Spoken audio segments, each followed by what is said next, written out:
Hi friend, কেমন আছো সবাই? আশা করি সবাই ভালো আছো। আজকে বানাবো সবেদার মিল্কশেক। সবেদার মিল্কশেক বানানোর জন্য দুটো সবেদা নিয়েছি। সবেদাগুলো ভালো করে ছাড়িয়ে দানা বের করে নিয়েছি। আর নিয়েছি 3 থেকে 4টে খেজুর। খেজুরগুলোরও দানা বের করে নিয়েছি। আর নিয়েছি একটু দুধ। এবার একটা মিক্সার বলে নিয়ে নেব সবেদা, খেজুর আর দুধটা দিয়ে দিলাম। এবার ভালো করে এটা মিক্স করে নেব।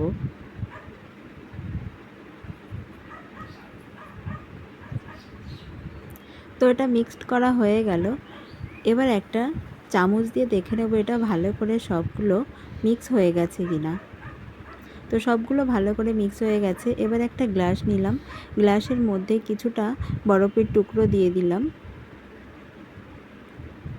দিয়ে সবেদার যে মিল্কশেক আছে সেটা ঢেলে দিলাম, দিয়ে ওপর দিয়ে কিছুটা ছোট ছোট টুকরো করা সবেদা দিয়ে দিলাম।